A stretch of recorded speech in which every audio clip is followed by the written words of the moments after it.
Hey, Boss Divas. This is Shay, your love diva, with another episode of On the Road to Oprah. And you guys know I'm transparent with you guys. So I give you the good, the bad, the ups, the downs, the frustrations, and the wins. And there has been a lot of wins because there's a lot of women that are coming to me and allowing me to help them. A lot of women that were in a lot of resistance at first, and now they're listening. But with what it is that I do, I get a lot of women who are like highly in resistance. What do I mean? So these women don't trust themselves. So when they come to me, they automatically get suspicious. They automatically are looking for anything that they can start complaining about. Say, see, I knew this wouldn't work. I knew she's not real. I knew blah, blah, blah, blah, blah, blah, blah. And so I did my 11 30 days challenge this past week, and it was phenomenal. I was doing on the spot coaching. I was pouring everything I had. I was pouring into them so much. I went an hour and 15 minutes over the time that I was supposed to go with this challenge, right? I was giving everything. People paid literally $97 to $297, and we're getting information that other courses charge $15,000 for it. That's how much I was pouring into what I was giving for this 11 30 days challenge. And one of the things that I do, especially with women, is teaching them how to train their mind so that they move past the idea that spending money on themselves, investing in themselves to get healing, to get coaching, should be a norm. Because for men, it's like a standard. Men don't have a problem spending $45, $60, $100,000 on them to improve their life. But women, it's a thing that hasn't been taught to us. Women have been taught to put everybody else first and not put themselves first. And so to spend $65,000 on a car, that's normal. A chunk of metal that's going to fall apart in 3 to 10 years. And can't do anything for them, that's normal. But to spend on the car that takes them through their own life, that lasts a lifetime, oh my God, that's a lot. So anyway, one of the things that I do is I'm helping them to train their mind that investing $40,000 to $65,000, I will gladly invest $40,000 to $65,000 in myself, and so that they know they're worth it, so they can train their mind that that's not a lot of money. And one of the things I say before we start is, listen, I am not the coach, the love strategist, the certified love transformer for everybody. I don't work with everybody.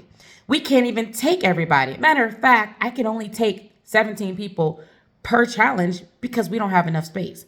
And then I give away a free handout that not only has the 7 steps required in order to have the life and love of your dreams, but I also have, these are the characteristics and qualifications you want to look for in a love coach that you would want to work with, whatever that coach is. However, you absolutely should get love coaching, and you should absolutely invest in yourself, and don't be cheap because you get what you pay for. And so training them that investing $40,000 to $65,000 in themselves should just be normal. Push past the limitations that we set for ourselves. Because if you expect a man to be willing to invest in you, his time, his energy, his money, his resources, and see you as that woman that's of value, see you as a woman you want to buy a house for, buy a car for, be the type of woman that he wants to give his last name to, then you cannot think that spending and investing $40,000 to $65,000 in your own self, in your own self-improvement, is a lot of money.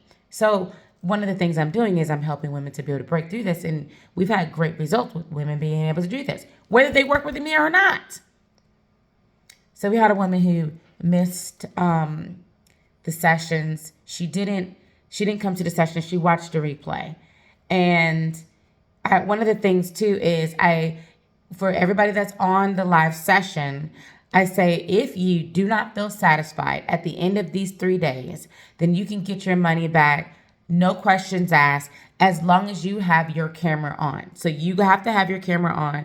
You have to be present in order for you to be able to get your money back, because I understand that In order for you to get the full value, you have to be present. And some people will have their camera off and multitasking and doing all kinds of things, and they'll miss a lot of valuable information and not get the true value of the program. They will miss things that I've said.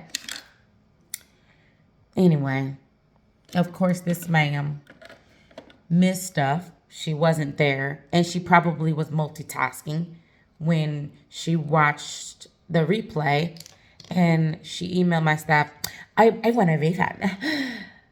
She was playing mind games by telling people they should invest $40,000 to $65,000. Look at this. This is mind. What does she call it? Mind manipulation. Huh?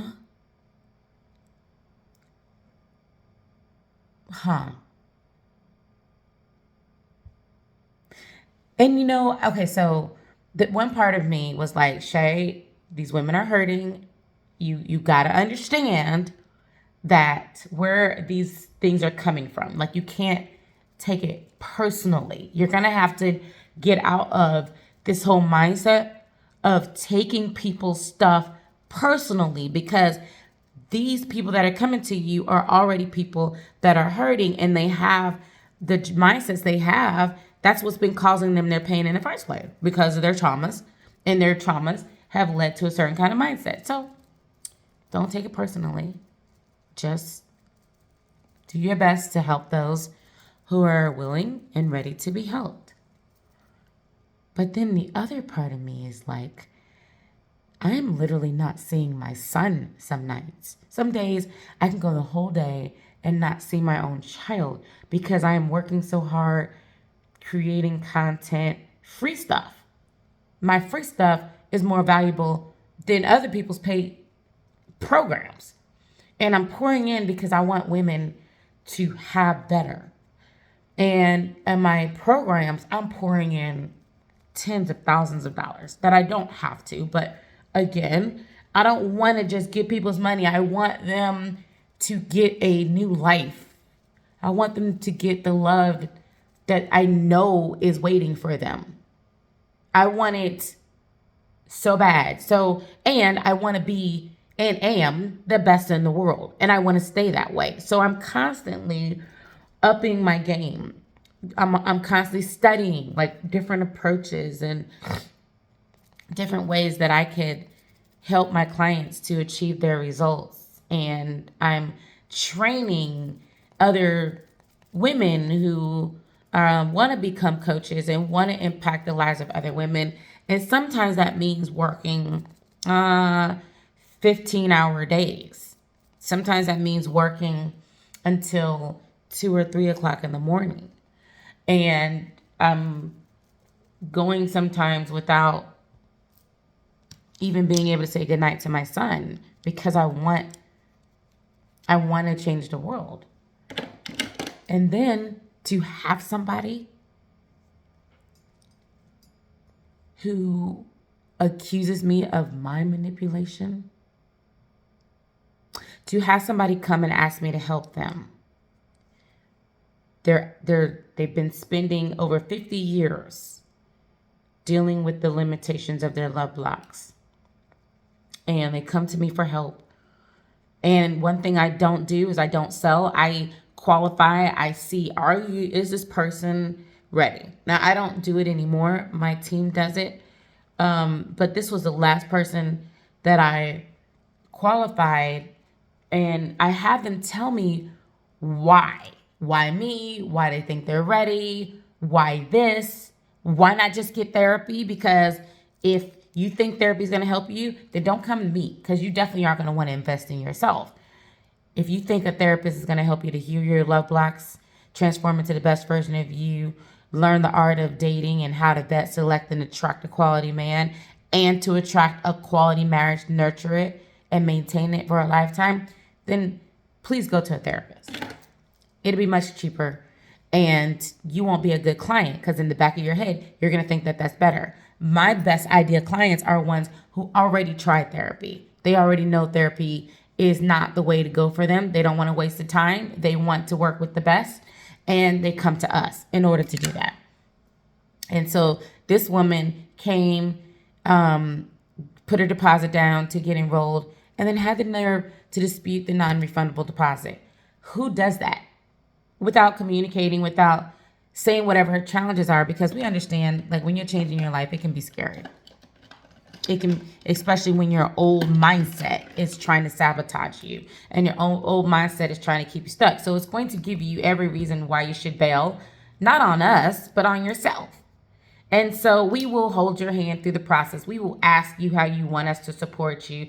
We will even decide if this is even a good time, because if I see somebody that's having too much resistance, then I'm like, no, you're not ready yet. You can't get in. Especially when we have so many people that want our help and we don't have enough spaces. And so, like, instead of you taking up that space, we can have somebody that's excited. Like, they're ready to stop hurting. They're ready to stop attracting dysfunctional, painful relationships. They're ready for more. We don't have to do this. Like, there's other people that want our help. And once we take their deposit, then it holds their spot. Anyway, this lady, she fraudulently disputed it. And so it's like, because we don't have that happen, because we don't have people that accuse me of manipulation, then it's, when it happens, it's like, whoa. And people who are like in the industry, they're like, Shay, this is going to happen. And I'm like, no, it won't. My people would never do that. Not my followers. The arrogance, right? Not my followers. My followers respect me. My followers know what I stand for. They respect the mission. They know I keep it 100%. They know my intentions are pure. They know that I love them. They know that I want the best for them. Not my followers. They would never do that. I once had a mentor that was like, Shay, I get it, but make sure you keep an account just for those people who are going to file a dispute on you, and have a staff member who addresses it, because there's going to be people that's going to do that. Because some people just don't have any morals or ethics, and there's just... Sorry, I'm putting makeup on and opening up drawers. And, it's just part of the business. Don't take it personally. I'm having a hard time with the not taking that personally. I really am. I really do. I still take it personally. I take it personally. I do.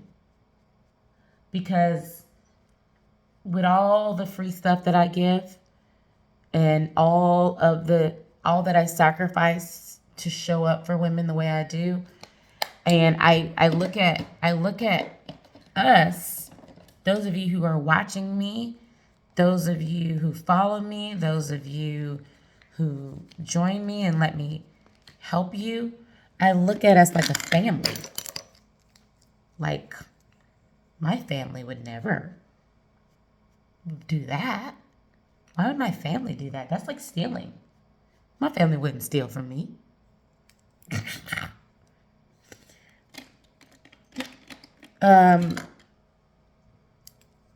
So I haven't, but I will. Because whenever somebody does something like this, what it does is, I know it's a blessing from God, because it's telling me what I need to put in place in order to protect myself. So now when somebody does something like this, then I put things in place to protect myself so that it won't happen, because I'm not going to set up a situation that compromises my ability to serve other women, to be able to pay my staff. I'm just not going to do it. So that means that I have to put myself in position to make sure that I protect my company and be prepared. Not expect, but just be prepared for people who are so discombobulated from themselves that they don't care about me. Hell, they don't even care about them damn selves. So, They don't have ethics or morals. That's the reason why they're in so much pain. That's the reason why their life looks the way they look. That's the reason why they don't have love yet. Because love requires that you are selfless. It requires that you can be in partnership with somebody. It requires that you're able to communicate your truth and love with somebody. Not run away, not avoid, not disrespect, and not make it all about you. You know? And so I'm working on not only, and you know what really bothers me? Like beyond the money, beyond the frustration with the money, is that I can't help them. Like, it's interesting because my coach said to me, Shay, you can't save everybody. You can't help everybody. You can only help those who are willing to help themselves. And I'm like, who can't save everybody? Because I can. Child, it bothers the slap piss out of me that I can't freaking help everybody. That there's some people that even though I can show them the way, even though I have all the tools, I took my hair, I'm wearing my hair out today, y'all. I'm getting my hair braided later on. So this is what you get. So even though I have the tools that I can help them to change their life, to be happy, to have the love that they want, to have it all, you know, there's people that will look at me and run away. They will look at me and they will be like, nope, I'll take more pain. It's like their identity is in the pain. It is the wildest, but I understand. I know what it is because I've been doing this long enough. So I know what it is, but it's sad. It's sad to know that they're going to spend their life like this. It's sad to know that they're wasting time. They're missing out on all those kisses with their soulmate. They're missing out on all those moments, those beautiful moments, because they don't feel worthy. Because they don't feel good enough. Oh my goodness. Especially when I know what's for them. Because, and that's the thing that bothers me. You know, like I'm being completely transparent with you guys. Like we're putting on makeup, getting ready for church. I'm like, why, God? Because as you know, I have the gift of being able to see into somebody's past, present, or future. And I'm like, why would you show me what is possible for them if I can't help them to get it? And I know the answer. I know the answer.